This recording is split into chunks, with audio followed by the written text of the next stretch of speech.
Selamat pagi Bu Latifah. Kami dari kelompok 5 akan mempresentasikan tentang manajemen perpajakan atas rugi fiskal dan penutupan usaha. Sebelumnya, perkenalkan nama saya Olivia Suwodo dan rekan-rekan saya Vinka, Gustania, Edgina, dan Stefani.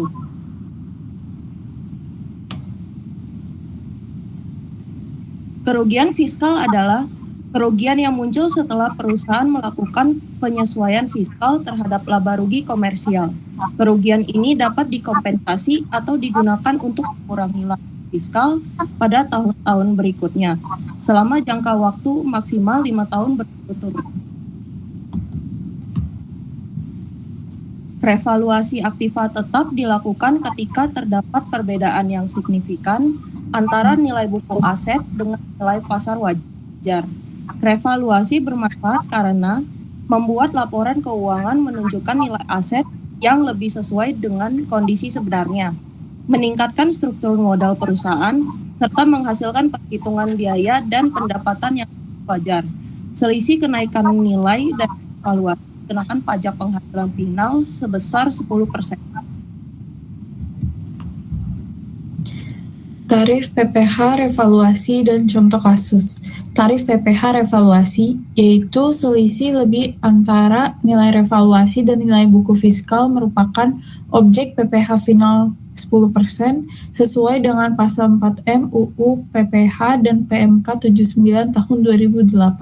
Contohnya PT ABC, di mana harga perolehan mesin sebesar 920 juta, akumulasi penyusutan 5/8 sebesar 575 juta, nilai buku sebesar 345 juta, nilai wajar tahun 2010 sebesar 700 juta, dengan selisih revaluasi sebesar 355 juta dengan kena PPh final 10%. Jika PT ABC memiliki rugi fiskal pada tahun 2006 sebesar 800 juta, dikompensasikan hingga tahun 2010 sebesar 500 juta. Rugi yang hangus sebesar 300 juta. Keputusan revaluasi perlu mempertimbangkan manfaat fiskal dan rugi fiskal yang tidak dapat dipakai lagi. Selanjutnya, ketentuan penilaian kembali aktiva tetap. Yang pertama, siapa yang boleh melakukan revaluasi?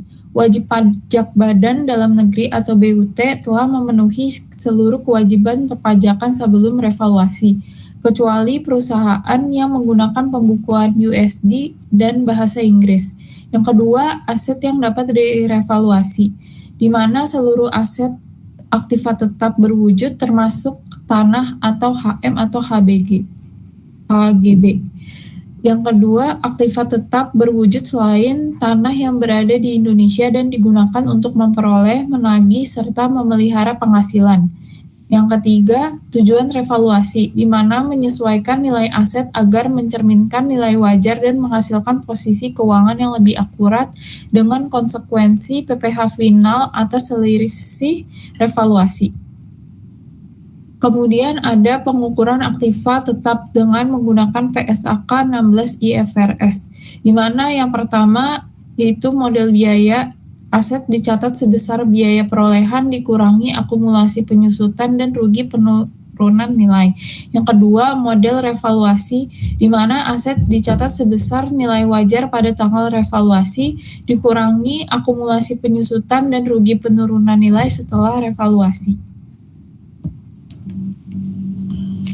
Selanjutnya ada penggabungan usaha. Yang pertama adalah merger, yakni penggabungan 2 atau lebih wajib pajak badan dengan mempertahankan satu perusahaan yang tetap berdiri, biasanya yang tidak memiliki atau memiliki sisa rugi fiskal lebih kecil. Yang kedua ada peleburan usaha, yakni penggabungan 2 atau lebih perusahaan dengan membentuk badan usaha baru. Adapun ketentuan perpajakannya, yakni yang pertama adalah kerugian dari perusahaan yang melebur tidak boleh dikompensasikan. Yang kedua adalah aset yang diterima dicatat sebesar nilai sisa buku perusahaan asal. Dan yang ketiga ada penyusutan dilanjutkan berdasarkan sisa masa manfaat yang ada di pembukuan pihak yang mengalihkan.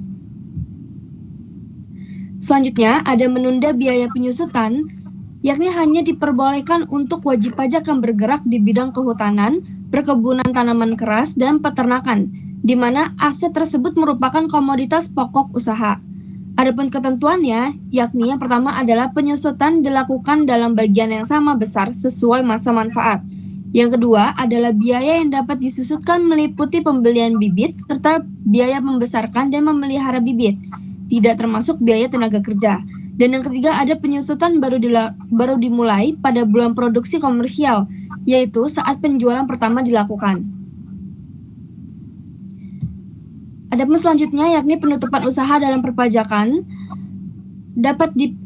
adalah penghentian seluruh kegiatan operasional perusahaan secara permanen dan tetap menimbulkan kewajiban administrasi serta perpajakan yang harus diselesaikan. Adapun penyebab penutupan usaha, yang pertama adalah penutupan dapat terjadi karena perusahaan bangkrut atau tidak mampu melanjutkan kegiatan usahanya. Yang kedua adalah pemilik memilih beralih ke bidang usaha lain. Yang ketiga adalah perusahaan bergabung atau diakuisisi entitas lain. Dan yang terakhir adalah adanya alasan pribadi atau alasan hukum yang mengharuskan usaha dihentikan. Selanjutnya, kewajiban pajak saat menutup usaha. Yang pertama, perusahaan wajib menyampaikan SPT masa dan SPT tahunan terakhir untuk seluruh jenis pajak yang berlaku. Kedua, seluruh utang pajak harus dilunasi, termasuk PPh, PPN, dan koreksi atas restitusi jika ada. Yang ketiga, wajib pajak perlu mengajukan penghapusan NPWP serta pencabutan status PKP jika sebelumnya terdaftar sebagai pengusaha kena pajak. Dan yang terakhir, untuk badan usaha seperti PT atau CV, proses pembubaran harus diselesaikan melalui akta pembubaran dan laporan likuidasi. Selanjutnya, konsekuensi pajak atas aset. Yang pertama, aset yang dijual saat penutupan usaha dapat menimbulkan keuntungan atau kerugian fiskal yang harus dihitung sesuai ketentuan perpajakan. Yang kedua, aset yang dibagikan kepada pemilik dianggap sebagai dividen dan akan dikenakan pajak penghasilan. Yang ketiga, jika aset dihapuskan tanpa dijual, nilai aset dapat dibebankan sebagai biaya sepanjang didukung dokumen resmi seperti berita acara atau risalah likuidasi. Adapun strategi manajemen pajak saat penutup usaha. Yang pertama, perusahaan perlu melakukan tax review untuk memastikan tidak ada kewajiban pajak yang tertinggal. Yang kedua, menentukan waktu penutupan yang tepat, misalnya pada akhir tahun, agar administrasi perpajakan lebih sederhana. Yang ketiga, mengoptimalkan pengakuan biaya yang diakui secara fiskal dan memanfaatkan rugi fiskal yang masih dapat digunakan. Yang keempat, menjual aset dengan strategi yang efisien agar beban pajak tidak terlalu tinggi. Yang kelima, mengajukan penghapusan NPWP dan pencabutan PKP sesegera mungkin setelah kewajiban pajak diselesaikan. Dan yang terakhir, menyiapkan dokumen penutupan usaha seperti laporan likuidasi, neraca penutupan, dan bukti pembayaran seluruh pajak. Selanjutnya, alur penutupan usaha. Yang pertama, pemilik memutuskan menutup usaha per 31 Desember. Yang kedua, melakukan tax review untuk memastikan tidak ada kewajiban pajak tertinggal. Yang ketiga, menyampaikan SPT masa dan SPT tahunan terakhir.